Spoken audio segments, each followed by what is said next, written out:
बिस्मिल्लाहिर्रहमानिर्रहीम, अस्सलाम वालेकुम रहमतुल्लाहि व बरकातुहू। उम्मीद करता हूँ कि आप सब लोग बखैर आफियत होंगे। आप लोगों की पढ़ाई अच्छी जा रही होगी।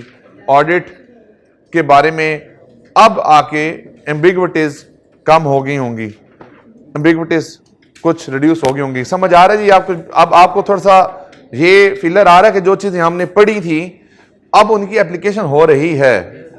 पहले जनरल बातें थी, अब उन जनरल बातों के ऊपर हम उसको एक्चुअली अप्लाई कर रहे हैं। तो अब बेसिकली हमारे पास जो डेटर्स का एरिया है उसकी रीडिंग कंप्लीट करके फिर we will start the questions, और क्वेश्चंस के ऊपर हम फोकस करेंगे। उसके ऊपर फिर 2 क्लासें हम रखेंगे सिर्फ डेटर्स के क्वेश्चंस के ऊपर। तो डेटर का जो एरिया हफ्ते में कंप्लीट हो रहा है, 7 डेज में सिर्फ डेटर का एरिया कंप्लीट हो रहा है। आप जस्ट इमेजिन करें 7 लेक्चर्स में। अब आते हैं जी के रिजल्ट्स ऑफ द कंफर्मेशन भेजी, कंफर्मेशन के जो जवाब आए उनको किस तरह से मैनेज करना है। पहली क्लास है, पहले किधर थे? तो फिर आप क्यों आए हो? आना पड़ रहा है। क्या चीज? तो भाई तुम्हें क्या समझ आएगा? आज तुम मिड वे क्लास में आ गए हो, पिछले 5 दिन हमने कुछ और पढ़ा है, आप रीडिंग कर रहे हैं हम सिर्फ। चलो अल्लाह बेहतर करे जी इंशाल्लाह। देखिए रिजल्ट ऑफ बैलेंस कंफर्मेशन है। जब आपने कंफर्मेशन भेजी उसका जवाब आया, जवाब में था कि भाई ठीक है बैलेंस एग्री करता है।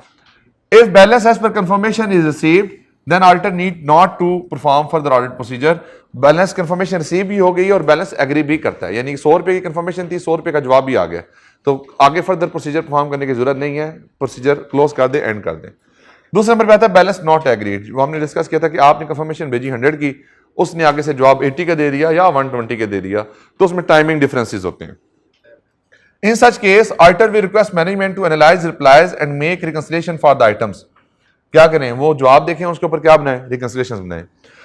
That may have arisen due to the timing difference, जिसमें invoices, credit notes or cash may be recorded in the accounts of one party, the customer or the client entity, but not yet recorded with the other party. यानी किसी एक party ने अपने events को record कर लिया है और दूसरी पार्टी ने उसके ऊपर अपनी रिकॉर्डिंग नहीं की, तो वो उसके डिफरेंसेस आ सकते हैं।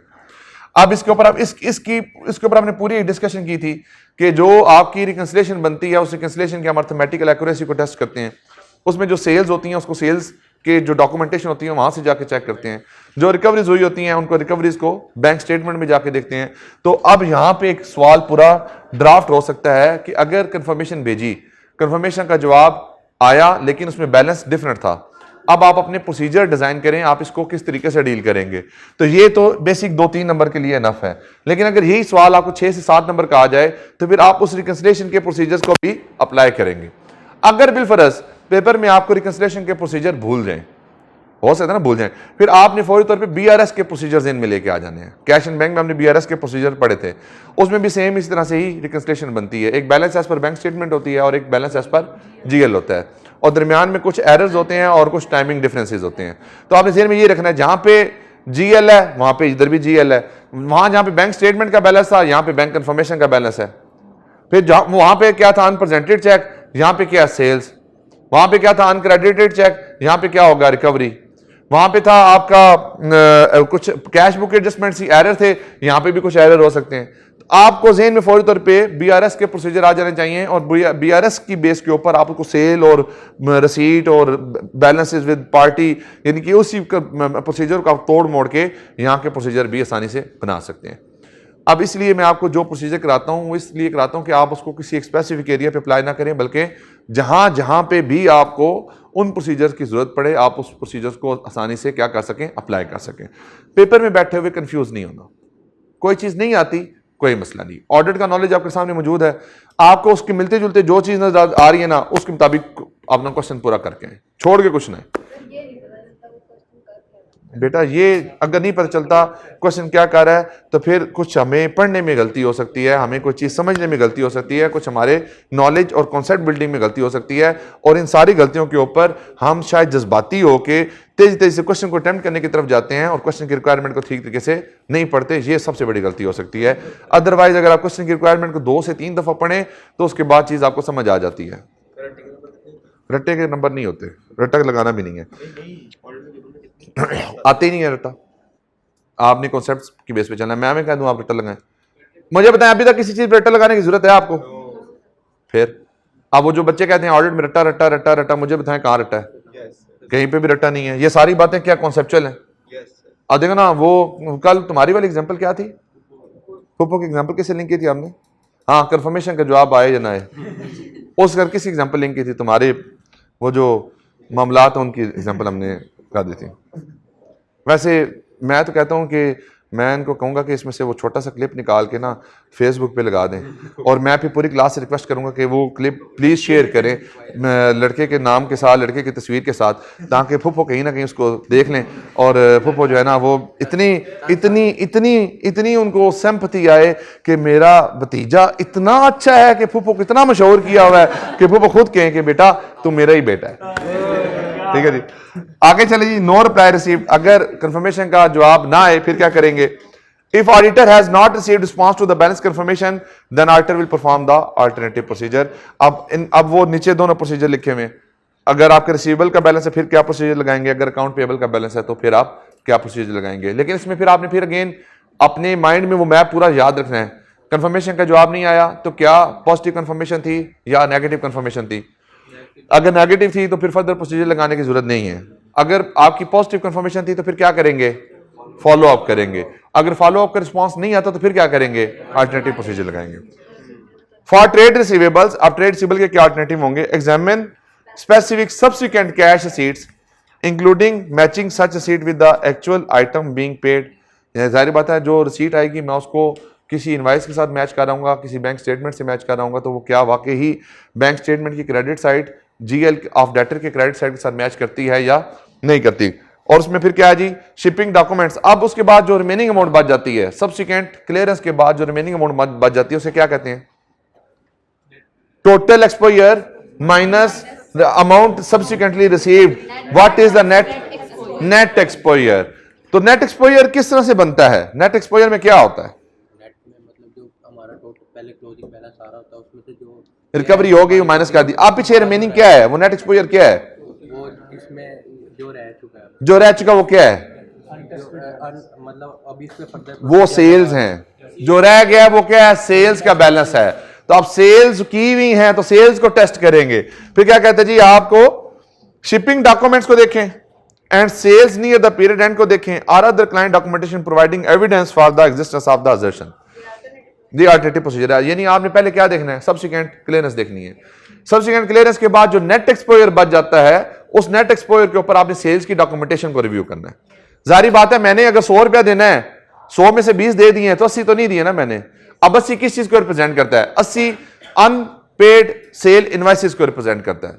80 जो होगा क्रेडिट नोट्स को रिप्रेजेंट करता है। तो वो जो नेट एक्सपोजर का बैलेंस जिस तरीके से बनता है उसमें जो जो आइटम मौजूद हैं उसको जाके टेस्ट कर लें, आपको पता चल जाएगा कि फेक सेल है या नहीं है। अब उसी में फिर हमने अब यहां पे भी एक पूरा सवाल आ सकता है 8 से 10 नंबर का।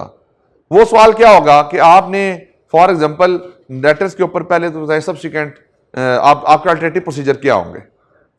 फिर वो साथ ये भी कह सकता है कि अगर आपको क्या ऑडिट रिस्क होगा वो आइटम देखते वक्त, यानी कि आप अल्टरनेटिव प्रोसीजर को रिव्यू करते वक्त क्या रिस्क होंगे। तो बताएं क्या रिस्क हैं जी? जी एक मिनट मौली साहब बताओ। फेक सेल इनवाइसेस हो सकती हैं। और क्या रिस्क है जी? क्लास ली होती तो चीजें आती होती। हाँ जी आप बताओ और क्या रिस्क हो सकता है? भाई मेरे अल्टरनेटिव प्रोसीजर डेटर के ऊपर परफॉर्म करने हैं। अल्टरनेटिव प्रोसीजर परफॉर्म करते वक्त क्या रिस्क होने चाहिए? क्या प्रॉब्लम हो सकती है अल्टरनेटिव प्रोसीजर के अंदर? क्या चीज? डिस्प्यूटेड डेटर्स हो सकते हैं। Very good. Fake sale invoices के थ्रू बैलेंस बिल्डअप हुआ है। Very good. और कस्टमर ए की तरफ से कस्टमर ए की रिकवरी आई है, उस रिकवरी को मैं गलत किसी और डेटर के अकाउंट में अप्लाई कर दूं। देखो बेटा ये चीजें पता होनी चाहिए ना। पेपर में सवाल आ सकता है, क्यों नहीं आ सकता सवाल? अगर आपको प्रोसीजर पता है तो प्रोसीजर पता होना चाहिए कि क्यों प्रोसीजर लगा रहा हूं या इसमें क्या प्रॉब्लम हो सकती है। भाई तुमने पैसे देने थे, तुमने पैसे दे दिए, मैंने उन पैसों को इसके अगेंस्ट अप्लाई कर दिया क्योंकि इसका पुराना बैलेंस था। मैंने कहा इसकी रिकवरी को इस बैलेंस के अगेंस्ट एडजस्ट कर दो ताकि ये पुराना बैलेंस वो बुक्स में से निकल जाए। हालांकि वो किसका बैलेंस है? कस्टमर ए का। कस्टमर बी के अगेंस्ट अप्लाई नहीं हो सकता। ये बात समझ आई आपको? फिर दूसरी बात क्या है कि जो नेट एक्सपोजर की अमाउंट है वो उसका फेक सेल की वजह से हो। अब वहां पे फेक सेल है, वो एक्चुअली तो रिकवरी नहीं होनी, पुराना डेटर है। फिर जो इनवाइसेस हैं जब आप एक्सपोजर एनालिसिस कर रहे हैं तो इनवाइस की डेट देखें, तो कोई अनरिकवर्ड इनवाइसेस हो सकती हैं, उसमें फिर वही बात है डेट डिफॉल्ट का रिस्क हो सकता है कि हो सकता है कि आपको अमाउंट्स वो रिकवर ही ना हो। ये बात समझ आ गई आपको?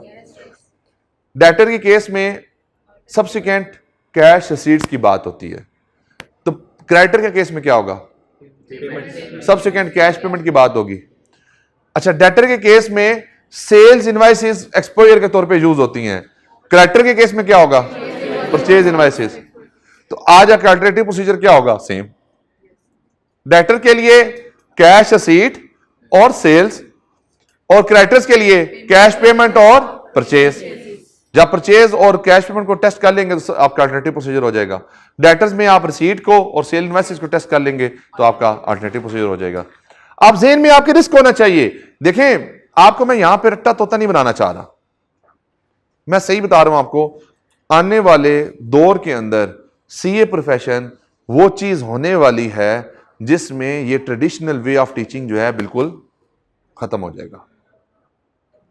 मैं ठीक जेन्युइन आपको बात बता रहा हूं, कुछ अरसे के अंदर ये जो ट्रेडिशनल वे ऑफ टीचिंग है ये जीरो हो जाएगा।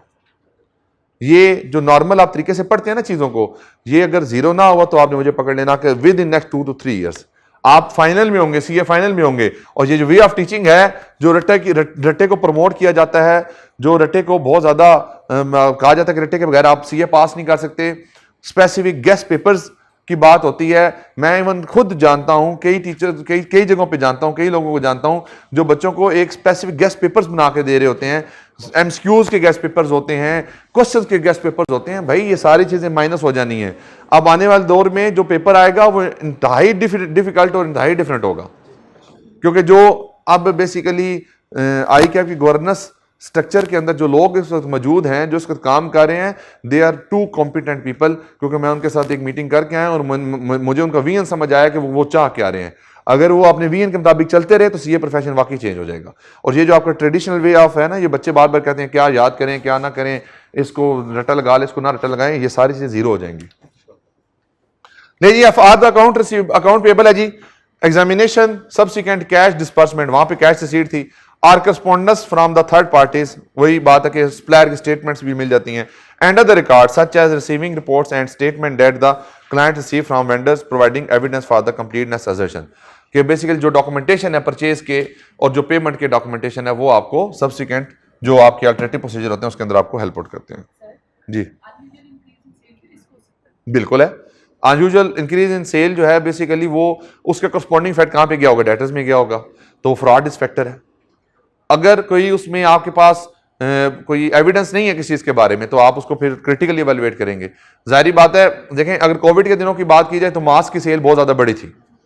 अब वो अनयूजुअल इंक्रीज था due to the certain economic environmental issues, लेकिन वो क्या था? वो जेन्युइन था।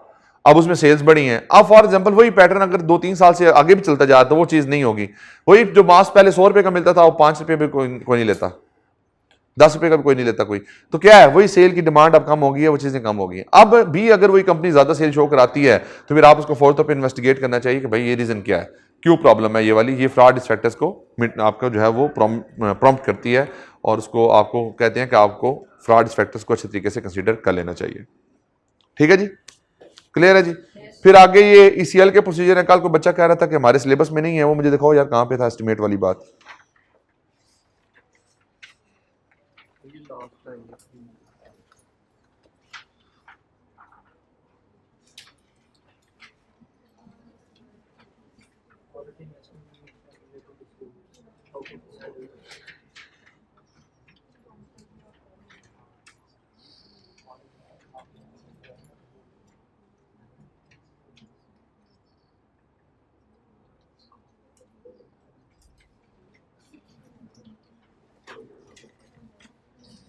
ठीक है,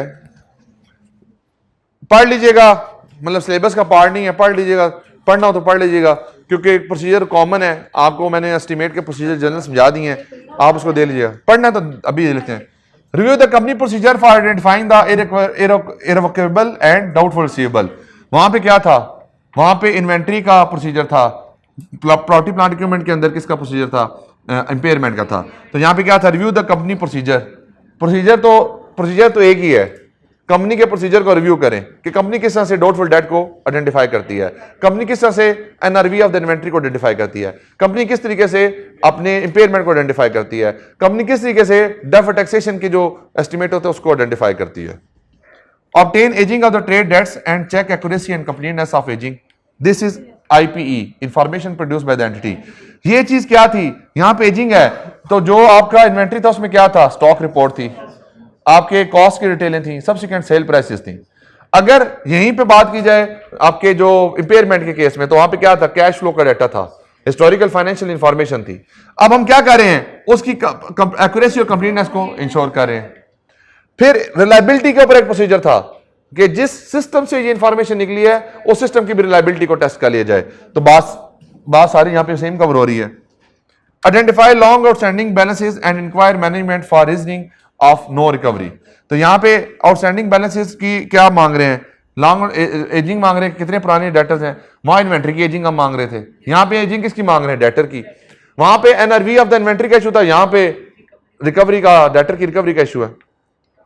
Review any correspondence of the client company with customer, lawyer and collection agencies that deal with the unpaid or disputed balances. ये सेम काम जब मैनेजमेंट आपको कंफर्मेशन ना भेजने के लिए कहती है तो उसका ये करते हैं आप। अब ये काम जहां पे क्यों कर रहे हैं कि हमें जिस तरह से हम क्वेश्चन उस दिन कर रहे थे तो उसमें कहा था कि कंपनी को सिर्फ 25% रिकवरी होगी, तो इसका मतलब क्या है कि 75% रिकवरी नहीं होगी। वो किसने बताया था, कंपनी के लायर ने बताया था। तो जब कंपनी के लायर से हमने पूछा तो उसने हमें बता दिया कि आपको पैसे नहीं मिलेंगे, तो आप उसके मुताबिक अपनी प्रीमियम को बुक कर सकते हैं। Review working of the ACL model along with check reasonableness of the assumption used.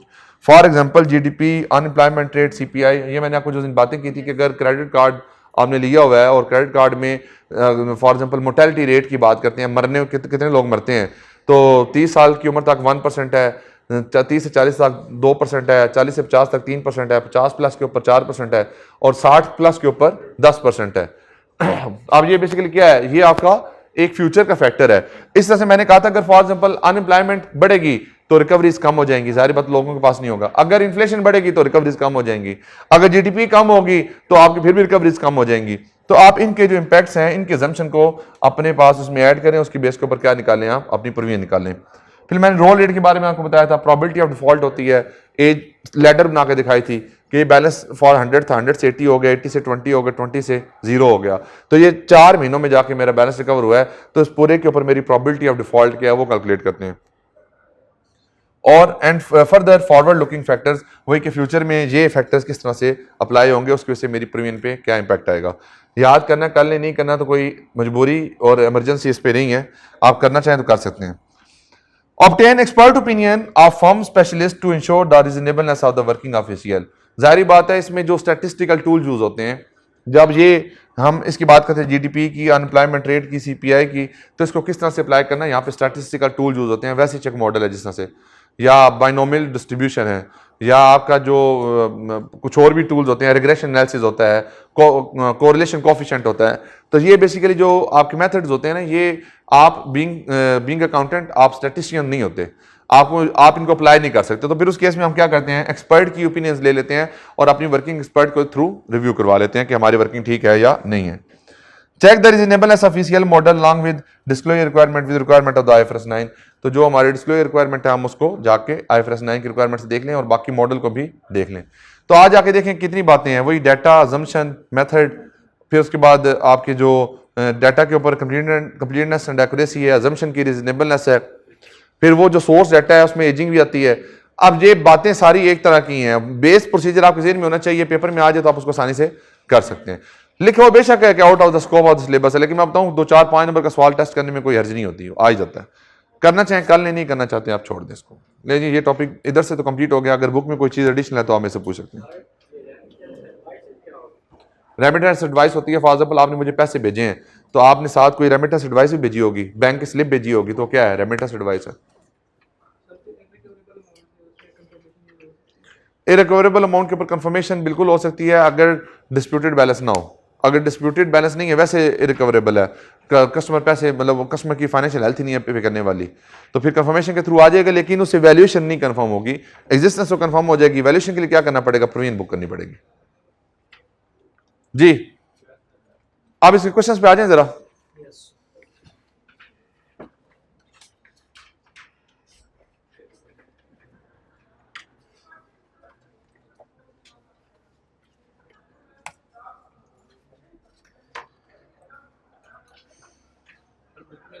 हुए हैं उन्होंने ये प्रोसीजर एक्टिवेट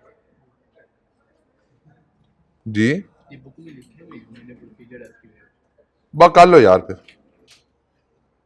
नहीं ये आपकी किस्मत है मैंने लास्ट टाइम में शायद ये क्वेश्चन कराया था तो वो ओपन ही हुआ होगा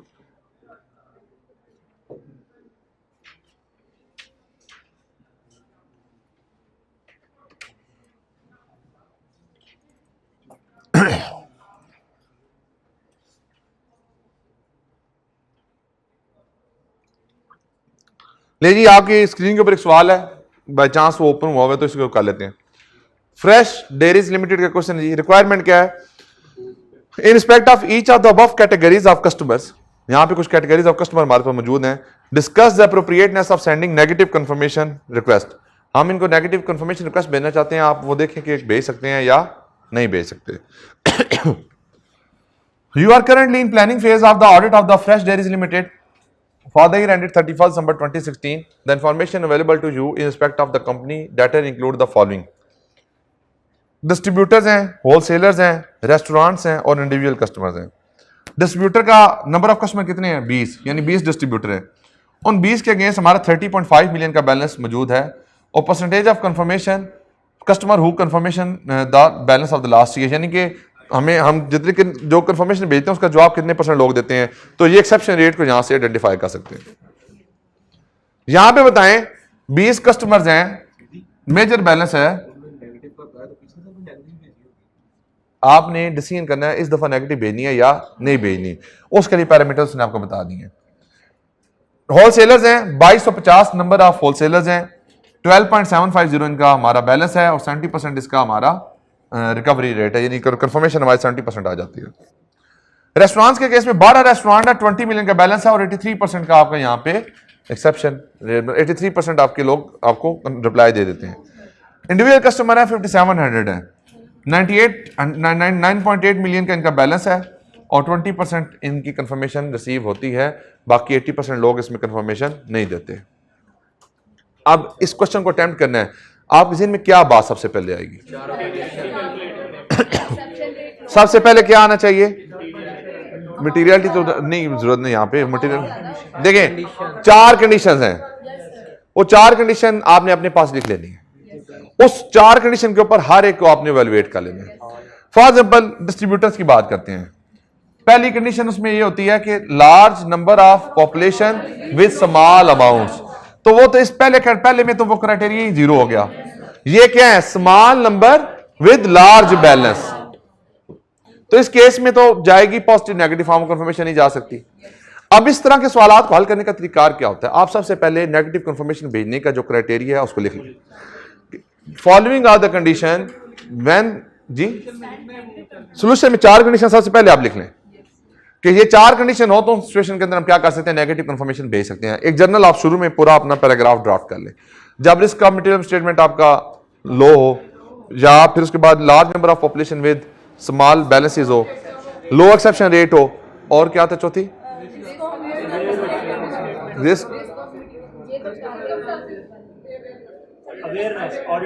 ऑडिटर वेयर नहीं है कि कोई ऐसे सर्कमस्टेंस का कंफर्मेशन हमें रिसीव नहीं होगी ये 4 आपके क्राइटेरिया लिख लिया आपने अब 1 by 1 चलते जाएं होलसेलर्स हैं 2250 हैं ठीक है जी लार्ज नंबर ऑफ कस्टमर्स हैं वे स्मॉल बैलेंसेस हैं लेकिन यहां पे 70% है 70% हमारा क्या है 70% हमारी रिसीट हो जाती है कंफर्मेशन रिसीव हो जाती है अब यहां पे आपको अज्यूम करना पड़ेगा दोनों तरीकों से आप कहेंगे कि पहली कंडीशन जो है कि large number with small amounts ये तो शायद किसी हद तक यहां पे कवर होता है दूसरे नंबर पे आप कहेंगे रिस्क ऑफ मटेरियल स्टेटमेंट हमें देखना पड़ेगा अगर तो इस सिचुएशन के अंदर रिस्क ऑफ मटेरियल स्टेटमेंट भी लो है और ऑडिटर ये समझता है कि जो 30% का एक्सेप्शन रेट है इट इज आल्सो एक्सेप्टेबल तो फिर क्या भेज सकते हैं नेगेटिव कंफर्मेशन लेकिन ये एक ओपन एंड क्वेश्चन है क्योंकि यहां पर उसने ये नहीं बताया कि 70% जो है रिकवरी ये मेरे लिए सफिशिएंट है या नहीं है ये जजमेंट का एलिमेंट है दूसरा एस्पेक्ट क्या लिखेंगे आप लिखेंगे although but in the other circumstances although the number of customers are too much with less balances but if auditor consider that 70% या 30% is 30% exception is not acceptable तो फिर उस केस में नेगेटिव कंफर्मेशन हम नहीं भेज सकते नहीं होलसेलर के केस में आपको मेरे मुताबिक दोनों तरीकों से लिखना चाहिए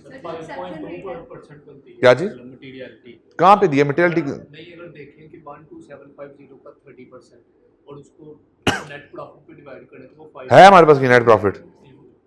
बैलेंस होगा। हमारे पास कुछ इंफॉर्मेशन नहीं है ना, अगर हो तो बिल्कुल ठीक कह रहे हो।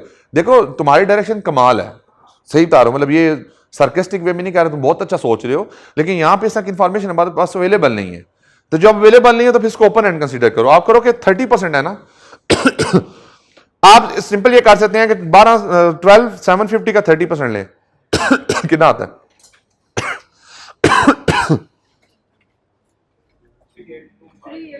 3825 आता है। 3825 को डिवाइड करें 73450 को, 5.21 यानी कि हमारे पूरे डेटर का 5% तकरीबन हमें कंफर्मेशन नहीं आते।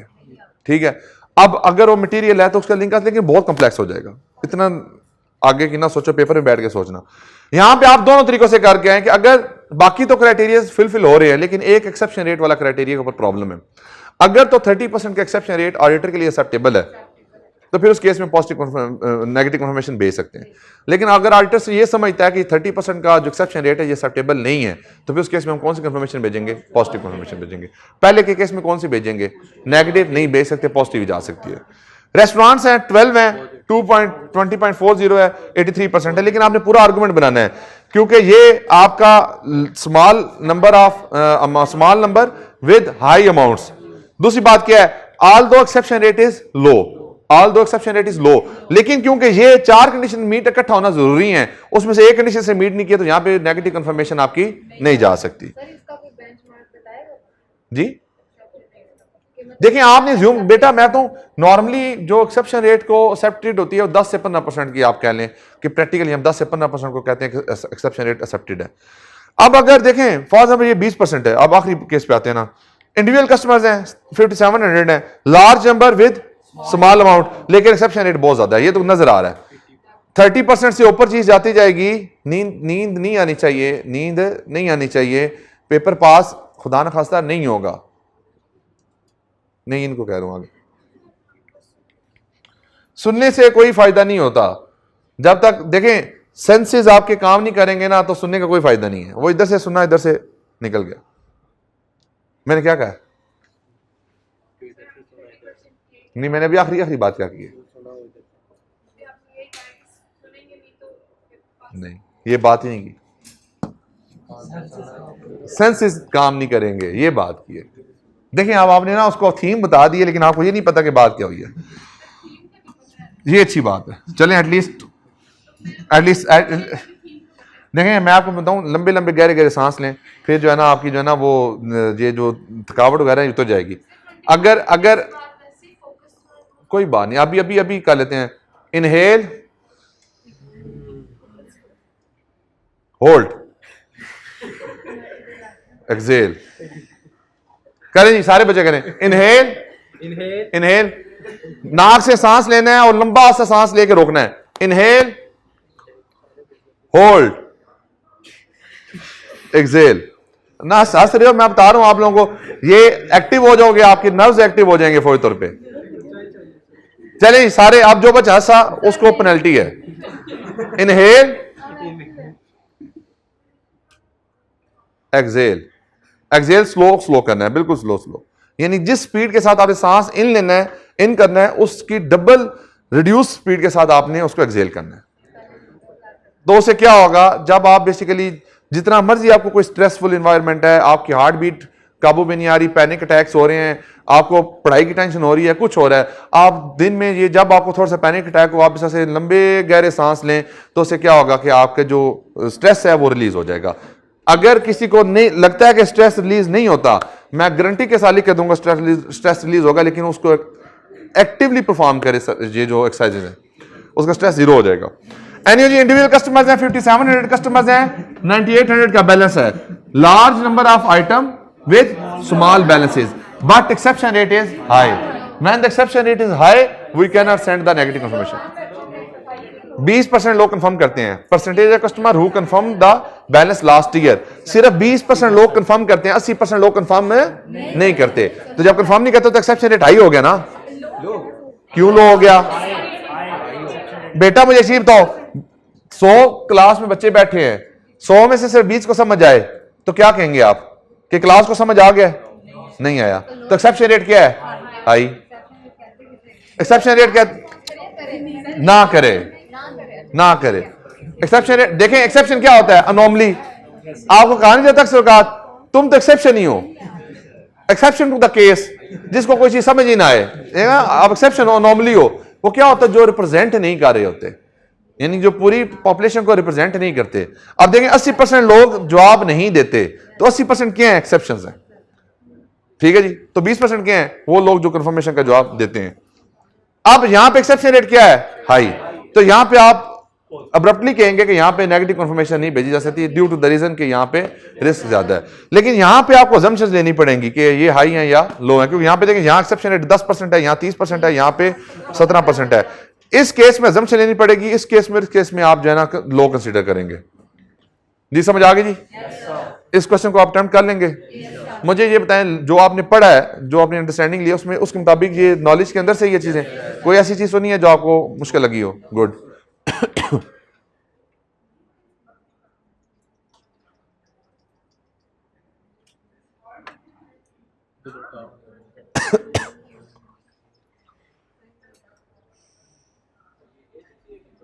नहीं यार, ये सीए की है।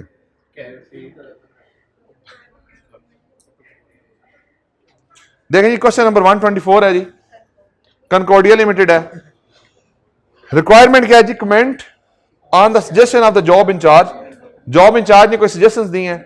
Assuming that the suggestion by the job incharge is not considered appropriate, suggest an alternative approach keeping in view the limitation. सवाल की रिक्वायरमेंट को कितनी दफा पढ़ना होता है? पढ़ें, 3 दफा पढ़ें।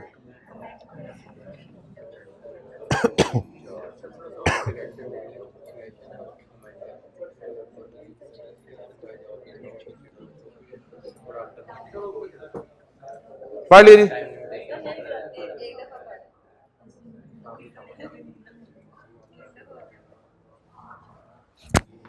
बातें कम किया करो और बैठ के पढ़ा करो।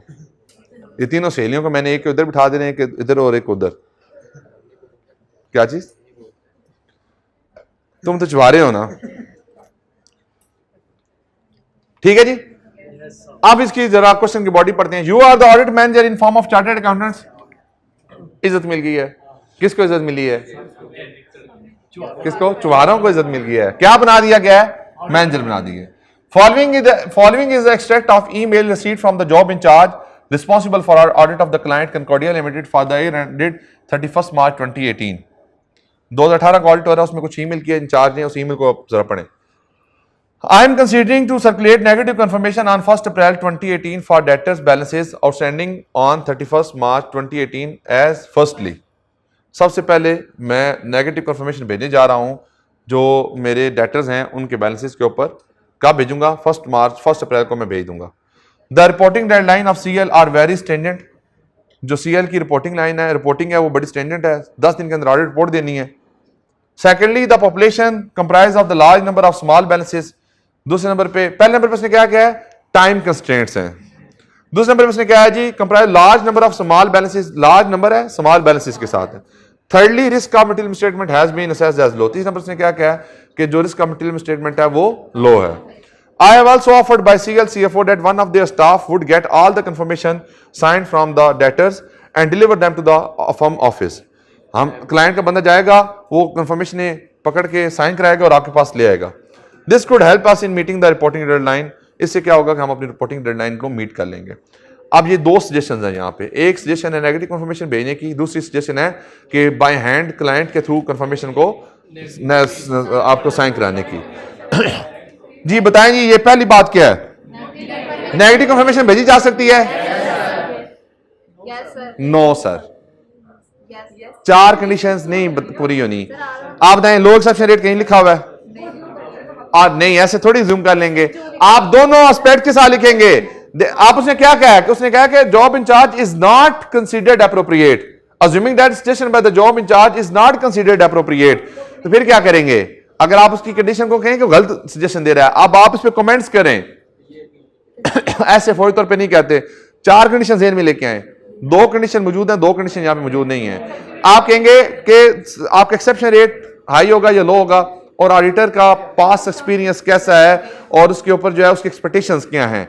अगर ये दोनों भी इन दो पैरामीटर के साथ मिलती हैं तो शायद फिर भेजी जा सकती है, लेकिन अगर ये दोनों पैरामीटर ना मिलें तो सिर्फ मेयरली दो पैरामीटर की बेस के ऊपर हम नेगेटिव कंफर्मेशन नहीं भेज सकते। मैं आपको कितनी दफा समझा चुका हूं कि जब क्वेश्चन ओपन एंड हो उसको हमेशा ओपन एंड रखा करें, क्लोज एंड ना किया करें। आप फिर वही करते हैं, फौरी तौर पर जज्बाती होते हैं, जज्बाती होकर चीज को फौरी तौर पर अप्लाई करने की कोशिश करते हैं। हमेशा बेटा खुले दिमाग के साथ सोचते हैं, आप हमेशा ओपन सोचते हैं, दोनों एस्पेक्ट को सोचते हैं। ऑडिट में यही एक खूबसूरती है कि आपने ओपन एंड होकर सोचना है, दोनों एस्पेक्ट के हिसाब से सोचना है। दूसरी बात क्या है कि जो कंफर्मेशन बाय हैंड रिसीव की जाएगी थ्रू द क्लाइंट, आप रिलायबिलिटी के पहले बात लिखेंगे कि जो ऑडिटर ऑडिट एविडेंस ऑब्टेन करता है वो सफिशिएंट भी होना चाहिए और अप्रोप्रिएट भी होना चाहिए। जब अप्रोप्रिएटनेस की बात करते हैं तो उसमें रेलिवेंट की बात भी होती है और रिलायबिलिटी की बात भी होती है। तो जब रिलायबिलिटी की बात करते हैं तो उसमें कहा जाता है कि जब ऑडिटर को डायरेक्टली रिसीव हो एविडेंस तो वो ज्यादा अप्रोप्रिएट होता है। अब इस केस में जो क्लाइंट का बंदा दरमियान में रिसीव करेगा तो वो हमारे लिए लेस रिलायबल होगा, वो हमारे लिए रिलायबल नहीं होगा। ठीक है, समझ आ गई जी बात की? डेडलाइन स्ट्रिंजेंट है तो वो ईयर एंड पे भेज रहा है कंफर्मेशन, ये भी कह सकते हैं कि इसको चाहिए कि ईयर एंड से पहले दे लें ताकि डेडलाइन मीट कर सके। उसने आपसे पूछा अल्टरनेटिव ऑप्शंस, उसने कहा keeping in the time limitations just an alternative approach. हाँ ठीक है, कह सकते हो alternative approach keeping in view the time limitation. अब लेकिन हम देखें, मैंने भी जज्बाती हो गया और मैंने भी क्वेश्चन की रिक्वायरमेंट पूरी नहीं पढ़ी। अल्टरनेटिव अप्रोचेस तो हमने बताई नहीं कि अल्टरनेटिवली क्या करेंगे। हम हार्ड क्लोज कर लेंगे। क्या कर लेंगे? हार्ड क्लोज कर लेंगे। क्या कर लेंगे? Hard close. आप ये अल्टरनेटिव अप्रोच में लिखेंगे, मैं जारी में बता रहा हूं, एग्जामिनर की जो डोपामिन हार्मोन्स है ना वो डबल हो जाएंगे। ये सुनेगा कि हार्ड क्लोज का बच्चों को पता है। जानवर आप गारंटी से लिख कर देता हूं, आप जाके ना किसी से पूछें हार्ड क्लोज क्या होता है। आपको किसी एक बच्चे ने बता दिया तो मुझे बताइएगा। आपको सिर्फ वो बच्चा आपको बता सकेगा जिसने किसी बिग फोर के अंदर आर्टिकल्स ऑडिट में कम से कम 2 साल के कर लिए और उसको किसी एमएनसी के ऑडिट करने का एक्सपीरियंस हो, सिर्फ उसको पता होगा हार्ड क्लोज क्या होता है। बाकी इसके अलावा किसी को पता ही नहीं होगा हार्ड क्लोज क्या होता है। आप लिखें अल्टरनेटिव अप्रोच के अंदर, we will conduct the hard close audit. We can conduct the hard close audit by performing the 9-month audit separately and 3 months audit separately. वहां से हम डेडलाइन को मीट कर लेंगे। फिर उसी के अंदर आप लिखेंगे कि क्योंकि ईयर एंड से पहले हमने कंफर्मेशन भेजी है तो we will perform the roll over procedure और हम उसको दोबारा ईयर एंड के ऊपर लेके आएंगे और उसके दरमियान में जो आइटम्स हैं उसको हम क्या कर लेंगे? टेस्ट कर लेंगे। ये अल्टरनेटिव अप्रोच के अंदर है। और दूसरी हमने अल्टरनेटिव अप्रोच किसकी बतानी है? कंफर्मेशन को रिसीव करने के लिहाज से। तो उसमें हम ये कह सकते हैं इलेक्ट्रॉनिकली आप ईमेल हमें करवा सकते हैं, ईमेल के ऊपर हमें कंफर्मेशन लेके दे सकते हैं। That is the alternative approach. जारी बात है, जल्दी चाहिए ना तो बाय हैंड करवाने से बेहतर क्या है? आजकल आईटी का दौर है, डिजिटलाइजेशन का दौर है, तो भाई उसको कहीं ईमेल के ऊपर कंफर्मेशन भेज दे। This is alternative solution. और ये जो बात, अच्छा एक और इंपॉर्टेंट बात है वो हमने इग्नोर कर दी। वो क्या थी? उसने पहले कह दिया कि आपने कंसीडर करें कि जो जॉब इंचार्ज है उसकी अप्रोच गलत है। तो जब उसने गलत कह दी तो फिर मैं उसको दोबारा गलत क्यों साबित कर रहा हूं? है ही गलत। मैंने क्या बताना है? अल्टरनेटिव बताने हैं। टाइम लिमिटेशन को मैनेज करने के अल्टरनेटिव बताने हैं और कंफर्मेशन रिसीव करने के अल्टरनेटिव बताने हैं। हाँ भाई, कौन बच्चा, वैसे लड़कियां सारी पढ़ी लिखी हैं, ये इनको आती है। हाँ भाई क्या बात हुई, समझ आइए तुम्हें? अल्टरनेटिव अप्रोच क्या होगी सिचुएशन के अंदर? ये जो आपने वर्ड क्लोज और उसके रोल ओवर को बताया, पहले ऑडिट पढ़ा हुआ तुमने? 30-40 पढ़ा था लेकिन हार्ड क्लोज, चलो फिर भी तुमने इतना बता दीजिए भी ठीक है। हाँ बताओ। जब टाइम कम हो तो हम हार्ड क्लोज की अप्रोच लगाते हैं। हार्ड क्लोज क्या होता है? यानी ईयर एंड से कम, यानी पूरे साल का नहीं, साल से पहले ऑडिट स्टार्ट कर लें और पहले वो ऑडिट लाजमी 9 मंथ 10 मंथ्स भी हो सकते हैं, 11 मंथ्स भी हो सकते हैं, 8 मंथ्स भी हो सकते हैं, 7 मंथ्स भी हो सकते हैं। तो लेस देन 1 ईयर के ऊपर आप प्रोसीजर सेपरेटली लगा ले और जो दरमियान का पीरियड होगा उसके ऊपर प्रोसीजर सेपरेट लगा ले। टाइम कंस्ट्रेंट्स के ऊपर क्या बात हुई है? टाइम जो उसने कहा है कि बाय हैंड जब कंफर्मेशन ले लेते हैं, उसका अल्टरनेटिव क्या होगा? सिर्फ इतना ही दोगे ईमेल? एक्सप्लेन करो ना, यही तो मसला है, एक्सप्लेन करो। अगर बाय हैंड कंफर्मेशन लेने में, बाय हैंड पहले आप बताएंगे बाय हैंड कंफर्मेशन लेना हमारे लिए रिलायबल ऑडिट एविडेंस नहीं बनता। keeping in view the circumstances and the time constraints, we can request management to ask the client to send the confirmation over the emails. और email का procedure फिर आपने लिखना है कि वहाँ पे डिजिटलाइजेशन को चेक कर लेंगे और बाकी चीज़ों का हम वहाँ पे वो देख लेंगे कि डिजिटल सिग्नेचर हुए हैं, इंक्रिप्शन हुई, यूज हुई या नहीं हुई। समझ आ गई जी बात की? कोई इशू यहाँ तक? कोई इशू नहीं है जी? क्लियर है जी? आंसर देखना है इसका।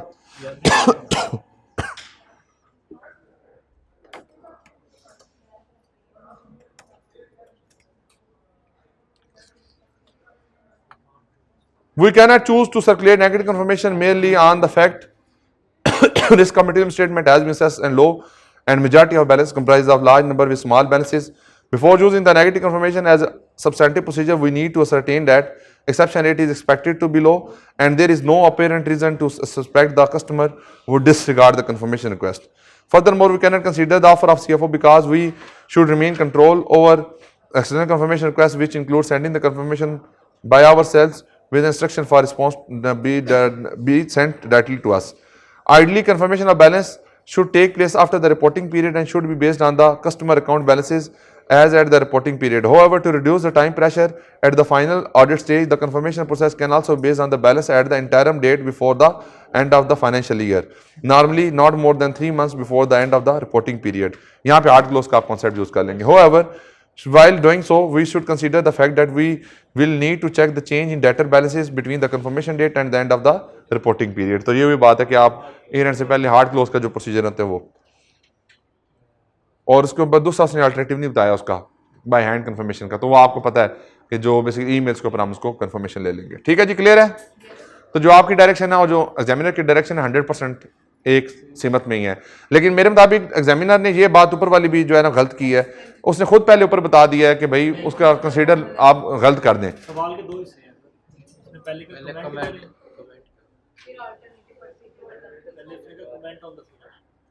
गुड, सही है जी, एग्जामिनर भी ठीक है। कमेंट ऑन द सजेशन, और उसके बाद है कि अज्यूम करें सजेशन गलत है तो फिर अल्टरनेटिव प्रोसीजर बताएं क्या करेंगे। दो एस्पेक्ट्स हैं जी, ठीक होगा जी, समझ आ गया? कोई मुश्किल तो नहीं है?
ये आ गई क्वेश्चन। रिक्वायरमेंट है ए और बी के अंदर। देखें रिक्वायरमेंट मैंने आपको पहले बात बताई थी कि मैं जब क्वेश्चन यहाँ पे आके करता हूं तो ये आपके लिए भी नए क्वेश्चन होते हैं और मेरे लिए भी नए क्वेश्चन होते हैं। अब अगर मैं रटाया करके आऊंगा तो शायद ये हमारी ब्रेनस्टॉर्मिंग भी नहीं होगी, तो ये वाकई मेरे लिए भी नए सवाल होते हैं, चाहे पहले पढ़े भी होंगे ना, लेकिन अभी क्या है, नए सवाल आते हैं मेरे लिए, मैंने इनको कोई तैयार करके नहीं आता, ताकि आप लोग सोचेंगे तो मुझे फिर गलत भी आप कहेंगे यहाँ पे आप गलत हैं। जैसे अभी आप लोगों ने मुझे करेक्ट भी किया, तो सब बच्चों को समझ आ गया कि हम क्वेश्चन को किस तरीके से पढ़ते हैं। अगेन क्वेश्चन की रिक्वायरमेंट को बहुत अच्छे तरीके से पढ़ना है ताकि क्वेश्चन के अंदर कोई एम्बिग्विटी है तो हमारी क्लियर हो जाए। Indicate what would be the basis for selecting debtors for considering positive and negative request for confirmation, कि कौन से फैक्टर होते हैं जिनकी बेसिस पर पॉजिटिव कंफर्मेशन भेजनी चाहिए और नेगेटिव कंफर्मेशन भेजनी चाहिए। जी 4 क्राइटेरियाज हैं।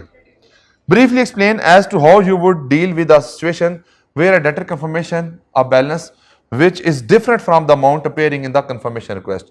For example, आपने confirmation में 100 रुपये भेजे और 80 रुपये डिसएग्री हो गया बैलेंस। अब देखें कॉन्सेप्ट तो वही है, कोई चीज इधर उधर से हिल के नहीं आएगी। आप जितने मर्जी सवालात कर लें, जितने मर्जी आप पास पेपर कर लें, मैं आपको ये गारंटी देता हूं इंशाल्लाह, मुझे बड़ी उम्मीद अल्लाह ताला के घर से कि आपको पेपर में बैठे हुए ये फीलर नहीं आएगा कि हमने ये चीज पढ़ी हुई नहीं है किसी भी टॉपिक के अंदर। आपको उससे ज्यादा ही इंफॉर्मेशन होगी, उससे कम इंशाल्लाह नहीं होगी। ये पिछले 5 साल से तो मेरा ये आर्गूमेंट है, और जो मेरी ये ना क्लेम तो नहीं कहते, आर्गूमेंट कह सकते हैं, और अल्हम्दुलिल्लाह ये मेंटेन्ड है। अब बाकी है कि बाकी आगे फ्यूचर का पता नहीं होता, चीज़ें चेंज होती रहती हैं, इवॉल्व होती रहती हैं, तो कुछ चेंज आ जाए तो उसमें कुछ कह नहीं सकते। लेकिन आपको जितना मर्जी आप क्वेश्चन कर लें, चाहे नया से नया सवाल कर लें, चाहे किसी भी अकाउंटिंग बॉडी का कर लें, किसी भी अदारे का कर लें सवाल, आपको सवाल समझ आ जाएगा इंशाल्लाह। नहीं समझ आया तो समझे पढ़ाई में कमी कोताही है। अभी देखें बच्चे क्या करते हैं, क्वेश्चंस को पढ़ के तैयारी करते हैं। आप अकाउंटिंग में देख लें, अकाउंटिंग में बच्चे क्या कर रहे होते हैं, क्वेश्चंस की बेसिस के ऊपर अपनी तैयारी कर रहे थे, उस क्वेश्चन में ऐसा कॉन्सेप्ट टेस्ट हुआ था, इसको तैयार कर लेना चाहिए। इस क्वेश्चन में ये इंपेयरमेंट की ये इंडिकेशन में इस तरह से बात हुई थी, इसको तैयार कर लेना चाहिए। कभी आपने रिवर्स वर्क तो सारे करते हैं, अप वर्क कभी भी नहीं करते कि भाई बेस से चलो ना, ये बेस है, अगर बेस आती है तो क्वेश्चन जितना समझ आ जाए भाई, क्वेश्चन के कौन सा मुश्किल है। अदनान साहब ये कहते हैं ना कि बेस समझो, बेस समझ आएगी तो क्वेश्चन खुद हो जाएगा। मेरा भी यही मानना है, क्योंकि जाहिर बात है मैंने अपने उस्तादों से सीखा है कि भाई जब आपको बेस पता है ना, तो फिर क्वेश्चन चाहे जो मर्जी आ जाए, फिर आपको यही पेपर में बैठा हुआ महसूस नहीं चला होगा कि भाई हमें क्वेश्चन आता नहीं है। Briefly explain as how you would deal with the situation where confirmation balance is different from the amount appearing in the confirmation request, balance not agreed, balance agree नहीं करता। ये दोनों बातें अगर ऊपर से क्वेश्चन ना भी पढ़े तो आप इस क्वेश्चन का आंसर कर सकते हैं, लेकिन क्योंकि जाहिर बात है सिनेरियो के साथ हमने चीजों को लिंक करना है, तो हम क्वेश्चन के ऊपर से जरा रिक्वायरमेंट को भी देख लेते हैं। You are currently in the planning phase of the audit of the Mineral Water Limited MWL for the year ended 30th June 2012। ये ईयर एंड बड़ा जरूरी देखना होता है, क्योंकि समटाइम ईयर एंड की कंपनी का कुछ और होता है और कंफर्मेशन भेजने की डेट कुछ और होती है, जो मैंने आपको बताया था ईयर एंड से पहले, ईयर एंड के बाद वाली। उस केस में फिर प्रॉब्लम क्या आती है, उस केस में प्रॉब्लम ये आती है कि आपको रोल ओवर प्रोसीजर की बात करनी होती है। तो अब वो बेसिकली 30 जून अगर ईयर एंड है तो मैंने कंफर्मेशन 30 जून में भेजी, तो फिर रोल ओवर का इशू नहीं है। अगर कंपनी का ईयर एंड 30 जून है और हमने कंफर्मेशन 1 महीना पहले 2 महीना पहले भेज दी है, तो फिर रोल ओवर वाली बात आएगी। कस्टमर के सेगमेंटेशन सुपर मार्केट्स हैं, होलसेलर हैं, रिटेलर हैं और 5 स्टार होटल्स हैं। Number of customer super market में 12 हैं, होलसेल में 65 हैं, रिटेल्स में 553 हैं और 5 स्टार होटल के अंदर 7 है। 12 कस्टमर का आउटस्टैंडिंग बैलेंस कितना है, 20 मिलियन। 20 मिलियन की एजिंग उसने बता दिया आपको कि 10 दिन के जो पुराने बैलेंस हैं वो 81250 है, 10 से 20 दिन इतने हैं, 21 से 30 दिन इतने हैं। एजिंग है ना, डेटर्स की एजिंग है कि ये जो 20 मिलियन है इसका ब्रेकअप क्या है। 10 दिन पुराने बैलेंसेस 8125 हैं, 10 से 20 दिन के पुराने 5 मिलियन है, 21 से 30 दिन के बैलेंस 6396 हैं, 31 से 90 के 311 है और ग्रेटर देन 90 के 129 है। इन सारों को अगर जमा करेंगे आप तो इसके बराबर बैलेंस आएगा। अब इसमें एजिंग वैसे ना इररिलेवेंट है इस क्वेश्चन की रिक्वायरमेंट के अंदर, एजिंग इररिलेवेंट है, लेकिन क्योंकि उसने एजिंग बता दी है तो वो शायद कंफ्यूज करने के लिए बताई होगी, तो आपने कंफ्यूज नहीं होना। अब इस केस में आप पॉजिटिव भेजनी चाहिए, नेगेटिव भेजनी चाहिए, पॉजिटिव भेजनी चाहिए। क्यों? क्योंकि small number with high amounts हैं, पहला कंडीशन यहां पे आउट हो जाती है। तो जब पहले कंडीशन आउट होगी तो बाकी तो देखने की जरूरत ही नहीं है। तो अब इस केस में आपको सारे और 12 के 12 कस्टमर को कंफर्मेशन भेज दें, क्योंकि ये मेजर रिपोर्ट आपका पार्ट का बनते हैं जो तकरीबन 40% के करीब बनती है। होलसेलर में 65 है, 14 मिलियन का बैलेंस है। अगेन इसमें फिर आगे से एजिंग बता दिया है, यहाँ पे भी मेरे मुताबिक तो पॉजिटिव ही बनती है, क्योंकि 65 नंबर कम है और अमाउंट ज्यादा है, यानी कि 65 कस्टमर तकरीबन आपका 25 से 30% को कवर करते हैं, तो यहाँ पे पॉजिटिव कंफर्मेशन आपको भेजनी चाहिए। रिटेलर के केस में आप नेगेटिव कंफर्मेशन भेज सकते हैं, कीपिंग इन व्यू वो 4 कंडीशन आपकी मीट करे। 5 स्टार होटल्स के अंदर 7 कस्टमर हैं और 7.6 मिलियन का बैलेंस है, यहाँ पे भी पॉजिटिव कंफर्मेशन भेजनी चाहिए, नेगेटिव कंफर्मेशन आपको नहीं भेजनी चाहिए। ठीक है जी। और दूसरा पॉइंट क्या था जिसका, अगर कंफर्मेशन आए और कंफर्मेशन का जवाब ठीक नहीं आया तो उस केस में फिर आप वो बता देंगे कि we will ask the management to inquire the reason, उसकी रीजन क्या है, उस रीजन के ऊपर हम रिकंसिलेशन लेंगे, रिकंसिलेशन के अंदर कुछ टाइमिंग डिफरेंसेस होंगे, उसको हम चेक करेंगे और कुछ एरर्स और फ्रॉड हो सकते हैं उसके ऊपर हम प्रोसीजर लगाएंगे और उस तरीके से हम अपने इस एरिया को क्लोज कर लेंगे। तो ये चाहे पेपर में 10 नंबर का है पेपर, आप 10 से 15 नंबर का आप इसको आसानी से लिख सकते हैं। सर ये जो होलसेलर, हाँ जी, हाँ जी, होलसेलर में जो पॉजिटिव कंफर्मेशन भेजनी है ये सबको भेजेंगे? नहीं लाजमी नहीं है। तो जो सैंपल पे लेंगे वो आप विजिट तो आ सकते हैं कि जो 90 डेज से ज्यादा वाले हैं उनको जरा नहीं देखो वो तो इसी होलसेलर में, हाँ ये कह सकते हो कि आप जो 90 डेज ज्यादा पुराने वहां पे प्रीमियम का रिस्क है, क्या हुआ? हाँ बिल्कुल सही है। आप आ जाए जरा इसका आंसर देख लेते हैं जी। क्वेश्चन नंबर कितना है जी? एम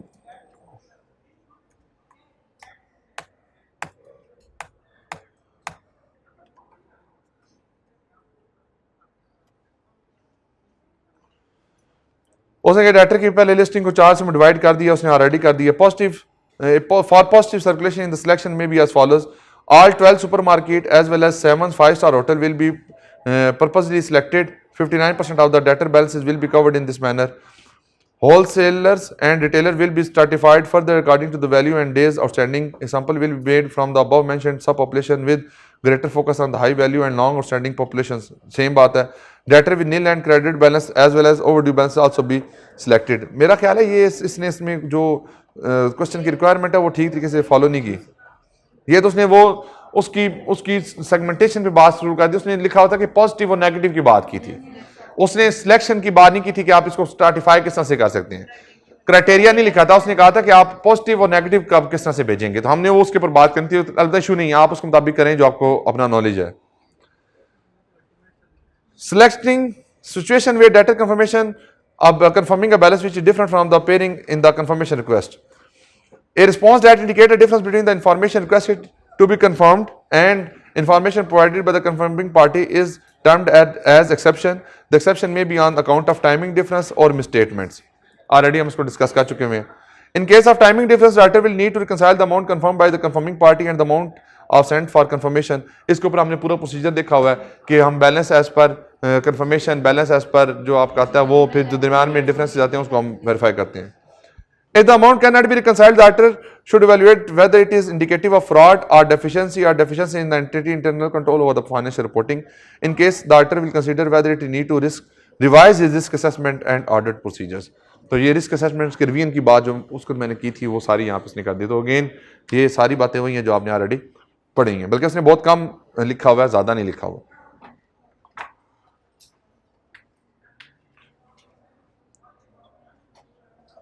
देखे ना, basis for selecting debtors for circulating positive और एंड नेगेटिव रिक्वेस्ट। नहीं, देखो बात क्या है, बेसिस क्या होंगी? बेसिस तो यही है ना कि यहाँ पे 4 क्राइटेरिया फुलफिल होते हैं या नहीं होते। क्योंकि हम देखें, हम पॉपुलेशन को पढ़ रहे हैं। अगर बिलफर्ज हमने कहा कि होलसेलर सुपरमार्केट, हमने इसमें ये कमेंट किए हैं क्योंकि सुपरमार्केट में नंबर ऑफ कस्टमर 12 हैं और उसके अगेंस्ट एक बड़ा मेजर बैलेंस है, तो यहाँ पे हमें पॉजिटिव कंफर्मेशन भेजनी चाहिए। ये बेसिस ही नहीं है, ये कोई और क्या है? बेसिस तो है। यहाँ पे हम कह रहे हैं कि होलसेलर के केस में भी हमें यही करना चाहिए क्योंकि यहाँ पे भी नंबर कम है और तकरीबन 25% को रिप्रेजेंट करता है। रिटेलर के केस में हमने कहा कि यहाँ पे नंबर ऑफ कस्टमर ज्यादा है, यहाँ पे हम अगर वो बाकी कंडीशन मीट होती है तो हम उसको कर सकते हैं। बाकी सब डिवीजन इसकी बेस के ऊपर, मेरा नहीं ख्याल कि इस लेवल के ऊपर आप लोगों को ये समझ आती होगी। ये तो आपने पहली दफा देखी एजिंग भी, एजिंग पहले आप लोगों को देखी भी नहीं हो शायद, देखिए। एनी ठीक है जी, जो आपने पढ़ा है ना वो ठीक है, उसमें कोई मसला नहीं है। आज और क्वेश्चन करने हैं अभी?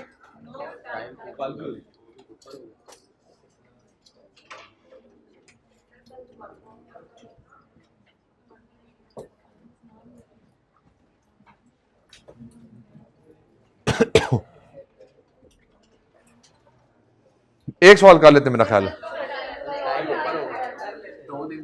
क्वेश्चन नंबर 99 है जी, निकाल इंशाल्लाह इसको खत्म करना टॉपिक हमने जी, कल कर लेंगे। चलो ठीक, कल इसको, लेकिन कल जो टॉपिक खत्म करना है, कल प्रैक्टिस जो होगी ना आपकी कंप्लीट हो जाएगी। इसके बाद इसके टॉपिक की प्रैक्टिस हमें दोबारा नहीं करनी। क्वेश्चन आप जितने मर्जी करते जाएं, वो एक ही तरह के क्वेश्चन होंगे बार बार। कॉन्सेप्ट आना चाहिए आपको, बाकी कोई मसला नहीं है। ले जी, किसी का कोई सवाल, कोई चीज ना समझ आई हो जी? लाजमी नहीं है, 10 मंथ्स हो सकते हैं, 11 मंथ्स हो सकते हैं। जब क्लाइंट के पास डाटा रेडी हो आप उसको चले जाए लेकिन 9 मंथ से पहले नहीं हो सकता, यानी मिनिमम 3 मैक्सिमम 3 मंथ्स होते हैं। 3 मंथ से ज्यादा आप आगे नहीं जा सकते। देन मैक्सिमम जो ईयर एंड और हार्ड क्लोज का गैप है ना, 3 महीने से ज्यादा का नहीं हो सकता। यानी ये 7 महीने 8 महीने नहीं हो सकते, 9 मंथ एंड अबव हो सकते हैं जी। इंशाल्लाह होगी। सैटरडे को क्यों नहीं होनी चाहिए? ट्रिप जा रहा है आप लोगों का? मैं साइकिल पे आ जाऊंगा, साइकिल रख लूंगा गाड़ी के ऊपर। हाँ, 2 सीटें लगवा लेंगे। नहीं वो देख लेते, उसको मुझे नहीं पता अभी वो मैनेजमेंट की क्या है। अच्छा, क्लासें बंद होंगी? ठीक है जी, क्लासें बंद होंगी तो आप क्लासें बंद हो जाएंगी। पर ये जो एमएनसीज होती है इनका इंटरनल ऑडिट भी होता है, हाँ तो हमें जरूरत पड़ती है कि फाइनल ऑडिट पे वो दोबारा से वो सारा ऑडिट करें जो पहले हमने। ये लादा डिस्कस में से कर लेना। ले जी, एनी अदर क्वेश्चन जी? नो क्वेश्चन जी, बातें ना करें। ले जी, आज की डिस्कशन को यहीं पे करते हैं कंक्लूड। मिलते हैं इंशाल्लाह फिर अगली क्लास में, तब तक के लिए अल्लाह हाफिज।